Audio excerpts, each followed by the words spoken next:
everyone. Today we're going to try to pretend like we're still in class and we're going to do our read aloud together.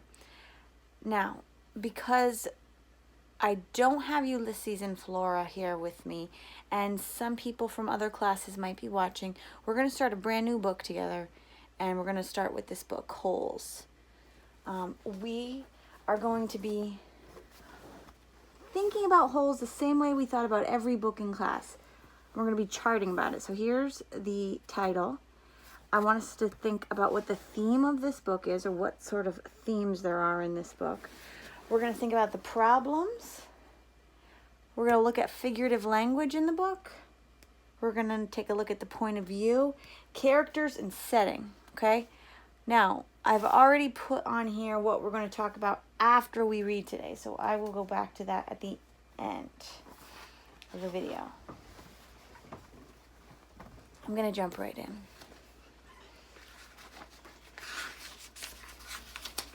Holes by Sachar. Part 1. You are entering Camp Green Lake. Chapter 1. All right, listen to the first line. I want to talk about it. There is no lake at Camp Green Lake. Right off the bat, first sentence, we already know the setting of our story. Camp Green Lake. And what do we know about it? That there is no lake there. What does this reveal about our setting? The fact that there's no lake at Camp Green Lake. I'm thinking maybe it is not such a nice place. It's not what it seems. I don't know. Let's keep reading. There once was a very large lake here, the largest lake in Texas. That was over 100 years ago. Now, it's just a dry, flat wasteland. Wasteland, that word just adds to the idea that this is not a nice place. There used to be a town of Green Lake as well. The town shriveled and dried up along with the lake and the people who lived there. During the summer, the daytime temperatures hovers around 95 degrees in the shade, if you can find any shade. There's not much shade in a big, dry lake. The only trees are 2 old oak trees on the eastern edge of the lake. A hammock is stretched between the 2 trees, and a log cabin stands behind that. The campers are forbidden to lie in the hammock. It belongs to the warden. The warden owns the shade. Out on the lake, rattlesnakes and scorpions find shade under rocks and in the holes dug by campers. Here's a good rule to remember about rattlesnakes and scorpions. If you don't bother them, they won't bother you, usually. Being bitten by a scorpion or even a rattlesnake is not the worst thing that can happen to you. You won't die, usually. Sometimes a camper will try to be bitten by a scorpion or even a rattlesnake. Then he will get to spend a day or 2 recovering in his tent instead of having to dig a hole out on the lake. But you don't want to be bitten by a yellow-spotted lizard. That's the worst thing that can happen to you. You will die a slow and painful death, always. If you get bitten by a yellow-spotted lizard, you might as well go into the shade of the oak trees and lie in the hammock. There is nothing anyone can do to you anymore. Oh my goodness, that's making me wonder, what is the warden like if that's the second worst thing behind getting bitten by this yellow-spotted lizard? Anyway, let's move on to chapter 2. The reader is probably asking, why would anyone go to Camp Green Lake? Well, most campers weren't given a choice. Camp Green Lake is a camp for bad boys. If you take a bad boy and make him dig a hole every day in the hot sun, it will turn him into a good boy. I have a question for you guys. Do you think that harsh punishment, like digging a hole every day in the hot sun, will make someone good? And I'm wondering, are these boys even bad to begin with? I want to know what makes them so bad to begin with. Well, like they said, if you take a bad boy and make him dig a hole every day in the hot sun, it will turn him into a good boy. That was what some people thought. Stanley Yelnats was given a choice. The judge said, "You may go to jail or you may go to Camp Green Lake." Now, Stanley was from a poor family. He had never been to camp before. I want to pause before we go into chapter 3. Before we go into chapter 3, I want us to notice that we have some characters introduced. The warden and Stanley Yelnats, okay? We have the setting so far is Camp Green Lake, which doesn't have a lake, is a wasteland. We're kind of assuming it's not a nice place. And we know it's a camp for bad boys. It's sort of a place for punishment. Okay? See what I wrote for themes? I want us to think about fate, okay? That's a theme in this book, fate. And fate is a power beyond human control, so something you can't control, but that it's believed to determine what happens, okay? So maybe it means not having control of how your life might go, okay? It's a power that has control over your life. Let's pay attention to that theme, okay? And pick out where it comes into this book.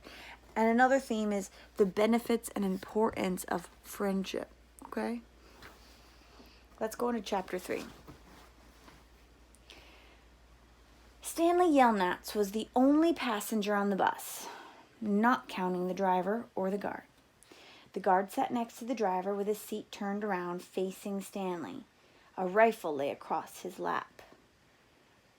So Stanley must be bad, right? Because he's on his way to this camp for bad boys. Let's analyze this. Stanley was sitting about 10 rows back, handcuffed to his armrest. His backpack lay on the seat next to him. It contained his toothbrush, toothpaste, and a box of stationery his mother had given him. He'd promised to write her at least once a week. That doesn't seem so bad. That's, in my head, clue number 1 that Stanley's not that bad. He looked out the window. Although there wasn't much to see, mostly fields of hay and cotton. He was on a long bus ride to nowhere. The bus wasn't air-conditioned, and the hot, heavy air was almost as stifling as the handcuffs. Stanley and his parents had tried to pretend that he was just going away to camp for a while, just like rich kids do. When Stanley was younger, he used to play with stuffed animals and pretend the animals were at camp. Camp Fun and Games, he called it. Sometimes he'd have them play soccer with a marble. Other times they'd run an obstacle course or go bungee jumping off a table tied to broken rubber bands. Now Stanley tried to pretend he was going to Camp Fun and Games. Maybe he'd make some friends, he thought. At least he'd get to swim in the lake. Maybe he'd make some friends. This makes me think he might not have any friends at home. And actually, he is looking at the bright side of going to this punishment camp. He didn't have any friends at home. Well, that's the next line. So now I know Stanley doesn't have any friends at home. He was overweight, and the kids at his middle school often teased him about his size. Even his teachers sometimes made cruel comments without realizing it. On his last day of school, his math teacher, Mrs. Bell, taught ratios. As an example, she chose the heaviest kid in the class and the lightest kid in the class and had them weigh themselves. Stanley weighed 3 times as much as the other boy. Mrs. Bell wrote the ratio on the board, 3-to-1. See it right there? Oh my goodness. She was unaware of how much embarrassment she had caused both of them. Stanley was arrested later that day. Remember, we're trying to figure out if he's really bad, like the law said? All of these things are adding up to show that Stanley might not be that bad. He looked at the guard who sat slumped in his seat and wondered if he had fallen asleep. The guard was wearing sunglasses, so Stanley couldn't see his eyes. Stanley was not a bad kid. He was innocent of the crime for which he was convicted. He'd just been in the wrong place at the wrong time. Well, there's clue number 2, that he is not bad. It was all because of his no good, dirty, rotten, pig-stealing great-great-grandfather. Okay, guys, this is where fate comes into the story. Stanley is saying, or Stanley thinks, his family thinks, that the things that happen in their life are out of their control. It's because of something that happened with his great-great-grandfather, who's no longer alive. Let's read. It'll explain more. He smiled. It was a family joke. Whenever anything went wrong, they always blamed Stanley's no good, dirty, rotten, pig-stealing great-great-grandfather. Supposedly, he had a great-great-grandfather who had stolen a pig from a one-legged gypsy, and she put a curse on him and all his descendants. Stanley and his parents didn't believe in curses, of course, but whenever anything went wrong, it felt good to be able to blame someone. Things went wrong a lot. They always seemed to be in the wrong place at the wrong time. He looked out the window at the vast emptiness. He watched the rise and fall of a telephone wire. In his mind, he could hear his father's gruff voice softly singing to him. And I'm going to kind of read the song that his father sings. And we're going to really think about this song throughout the book, okay? If only, the woodpecker sighs, the bark on the tree was just a little bit softer. While the wolf waits below, hungry and lonely, he cries to the moon, if only, if only. It was a song his father used to sing. The melody was sweet and sad, but Stanley's favorite part was when his father would howl the word moon. Okay. I wrote this poem in our figurative language section, and right off the bat, I'm thinking, okay, this woodpecker in this poem or song is wishing that the bark on the tree was softer. Why would he wish that? Yeah, because he would be able to get bugs easily, right? Or I should say more easily. And the wolf is hungry and lonely, and he's also crying to the moon, if only, if only. We don't know what he's thinking, but maybe he's thinking if only a little bunny would walk by so I could eat it. I don't know. But this is going to tie back in. We'll come back to it. The bus hit a small bump, and the guard sat up instantly alert. Stanley's father was an inventor. To be a successful inventor, you need 3 things, okay? 3 things. Intelligence, perseverance, and just a little bit of luck. And perseverance is a word that means having the ability to continue working hard even when things get difficult. So it's this ability to not give up and to keep working through challenges, okay? Stanley's father was smart and had a lot of perseverance. Once he started a project, he would work on it for years, often going days without sleeping. He just never had any luck. Every time an experiment failed, Stanley could hear him cursing his dirty, rotten, pig-stealing great-grandfather. Stanley's father was also named Stanley Yelnats. Stanley's father's full name was Stanley Yelnats III. Our Stanley is Stanley Yelnats IV. Everyone in his family had always liked the fact that Stanley Yelnats was spelled the same frontward and backward. Take a look at the name. Stanley Yelnats. So they kept naming their son Stanley. Stanley was an only child, as was every other Stanley Yelnats before him. All of them had something else in common. Despite their awful luck, they always remained hopeful.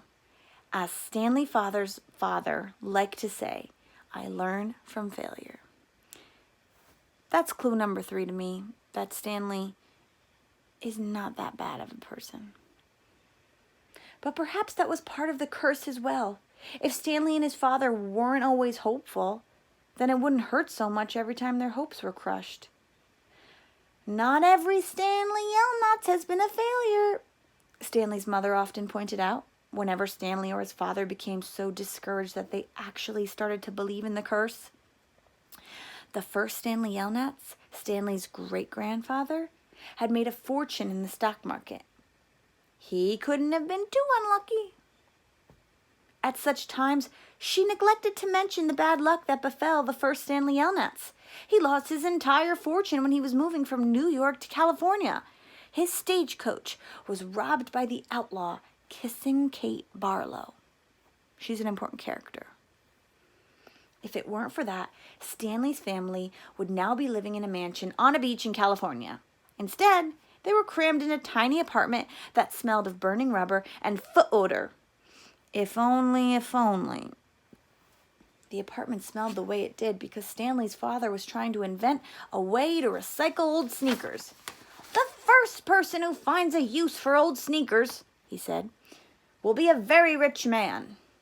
It was his latest project that led to Stanley's arrest. The bus ride became increasingly bumpy because the road was no longer paved. Actually, Stanley had been impressed when he first found out that his great-grandfather was robbed by Kissin' Kate Barlow. True, he would have preferred living on the beach in California, but it was still kind of cool to have someone in your family robbed by a famous outlaw. Kate Barlow didn't actually kiss Stanley's great-grandfather. That would have been really cool, but she only kissed the men she killed. Instead, she robbed him and left him stranded in the middle of the desert. "He was lucky to have survived," Stanley's mother was quick to point out. The bus was slowing down. The guard grunted as he stretched his arms. "Welcome to Camp Green Lake," said the driver. Stanley looked out the dirty window. He couldn't see a lake, and hardly anything was green. Chapter 4. Stanley felt somewhat dazed as the guard unlocked his handcuffs and led him off the bus. He'd been on the bus for over 8 hours. "Be careful," the bus driver said as Stanley walked down the steps. Stanley wasn't sure if the bus driver meant for him to be careful going down the steps or if he was telling him to be careful at Camp Green Lake. "Thanks for the ride," he said. His mouth was dry and his throat hurt. He stepped onto the hard, dirty dirt. There was a band of sweat around his wrist where the handcuff had been. The land was barren and desolate. He could see a few run-down buildings and some tents. Farther away, there was a cabin beneath 2 tall trees. Those 2 trees were the only plant life he could see. There weren't even weeds. The guard led Stanley to a small building. A sign on front said, "You are entering Camp Green Lake Juvenile Correctional Facility." Next to it was another sign which declared that it was a violation of the Texas Penal Code to bring guns, explosives, weapons, drugs, or alcohol onto the premises. As Stanley read the sign, he couldn't help but think, "Duh." The guard led Stanley into the building, where he felt the welcome relief of air conditioning. A man was sitting with his feet up on a desk. He turned his head when Stanley and the guard entered, but otherwise didn't move. Even though he was inside, he wore sunglasses and a cowboy hat. He also held a can of soda, and the sight of it made Stanley even more aware of his own thirst. He waited while the bus guard gave the man some papers to sign. "That's a lot of sunflower seeds," the bus guard said. Stanley noticed a burlap sack filled with sunflower seeds on the floor next to the desk. "I quit smoking last month," said the man in the cowboy hat.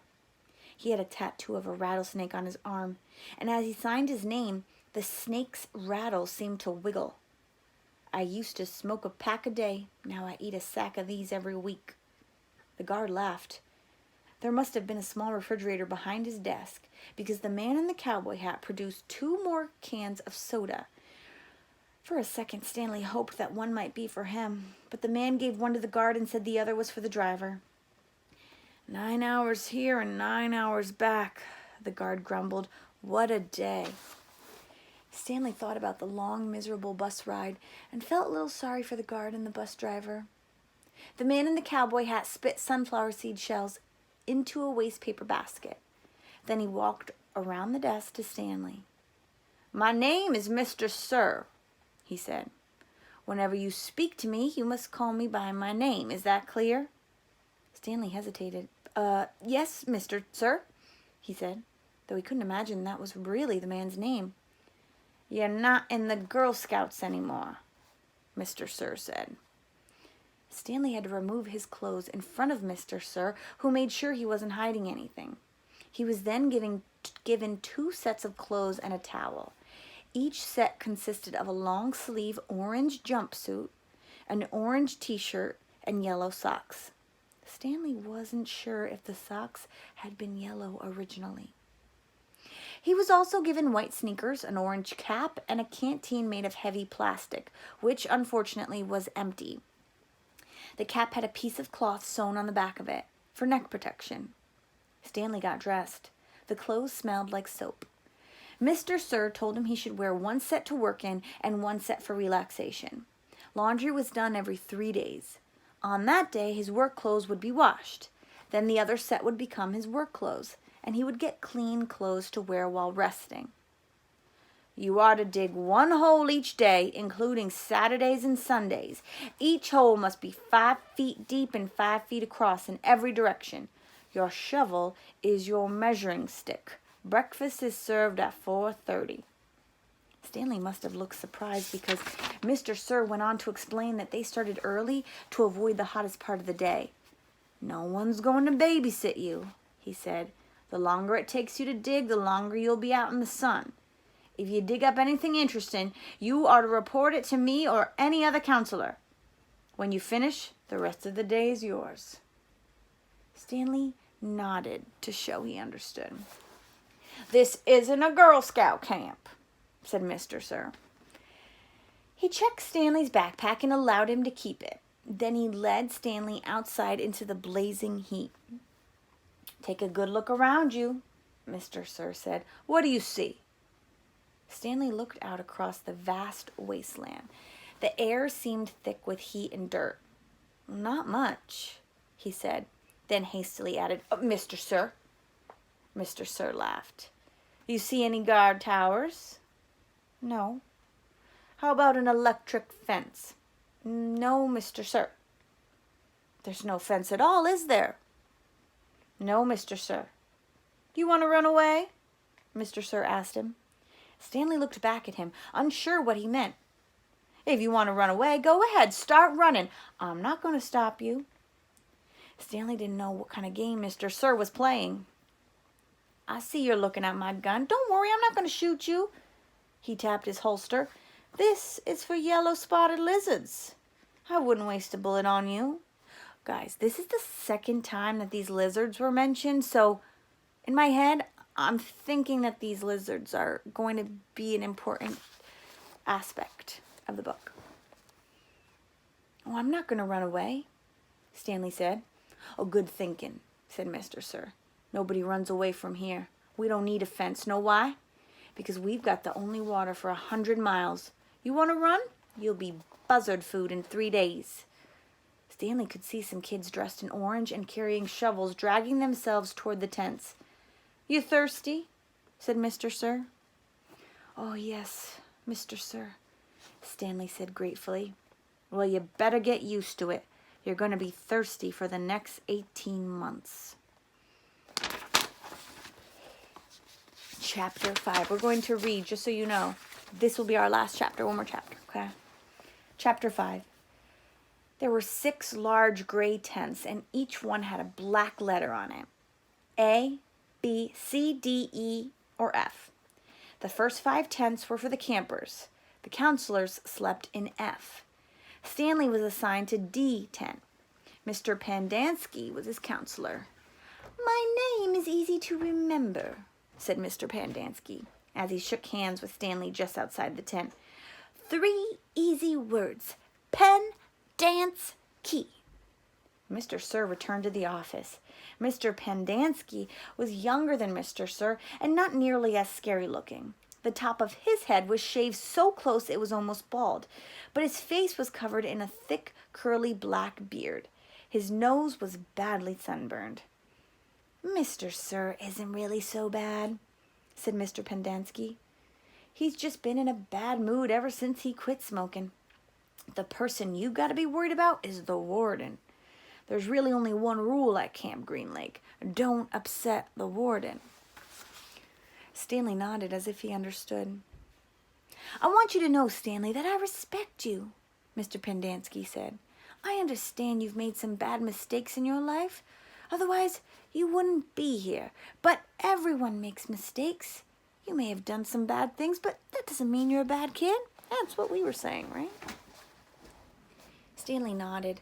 It seemed pointless to try and tell his counselor that he was innocent. He figured that everyone probably said that. He didn't want Mr. Pendanski to think he had a bad attitude. I'm going to help you turn your life around, said his counselor. But you're going to have to help too. Can I count on your help? Yes, sir, Stanley said. Mr. Pendanski said, good. And he patted Stanley on the back. Two boys, each carrying a shovel, were coming across the compound. Mr. Pendanski called to them, Rex, Alan, I want you to come say hello to Stanley. He's the newest member of our team.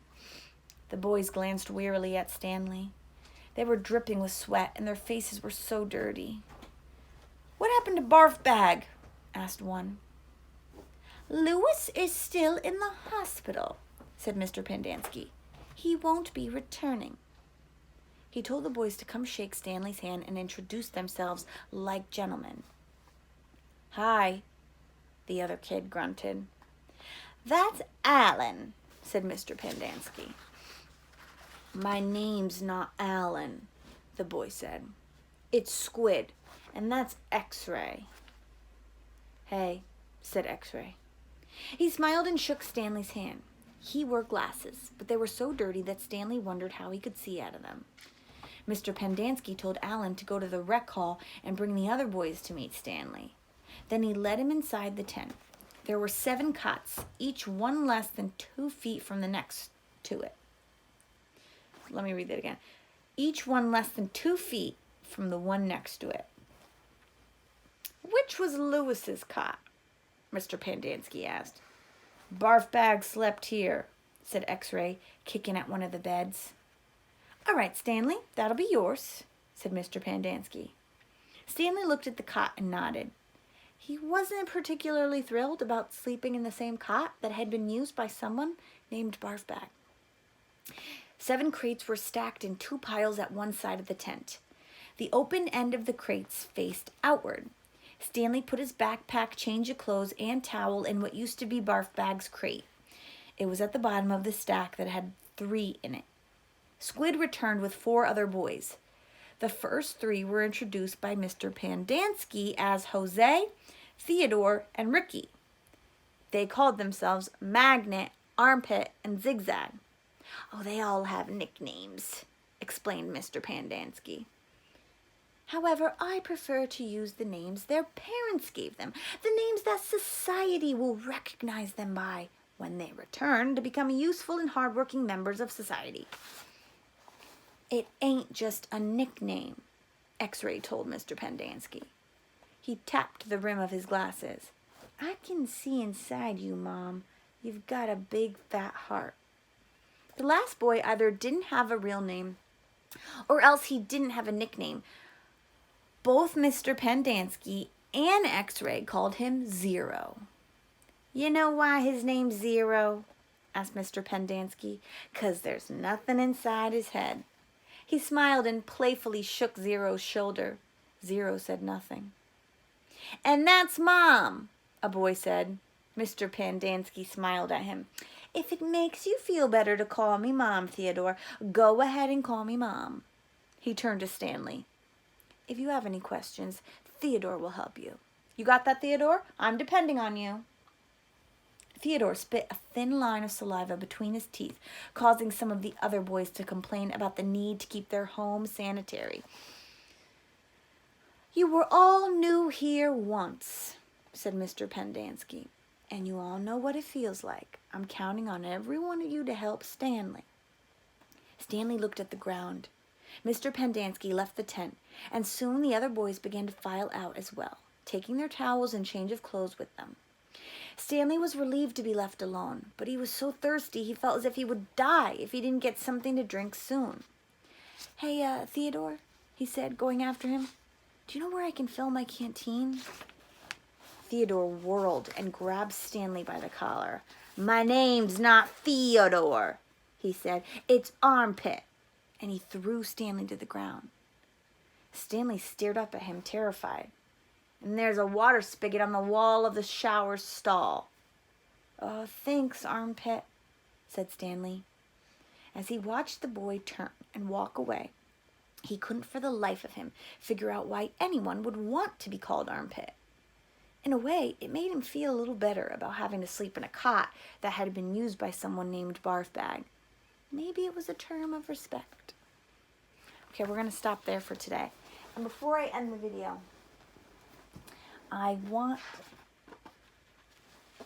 so we met the characters that we have been introduced. The Warden, Stanley Yelnats the fourth, right? Mr. Sir, kissing Kate Barlow. We kind of know about her. We were introduced to Stanley's family, his dad, his great-great-grandfather, Mr. Pendanski, and then we met some of the boys. X-Ray, Squid, Zero, Armpit. Now, what I'd like to do as a little follow-up activity is I would like for you to think about what's the difference between nicknames and real given names, the names that our parents have given us. So that's my question for you today. You can stop the video, you can press pause and look at this one. What's the difference between nicknames and real given names? And it would be really cool if maybe you could write your response in the comments if you're signed into your student Google account, or you can write it on Google Classroom or send your teacher an email. But you can pause the video. Here's the question again. What do you think the difference is between nicknames and your given name? And is a nickname important? Do you have a nickname? I hope you guys enjoyed the first part of this book. I will see you next time, okay? Bye.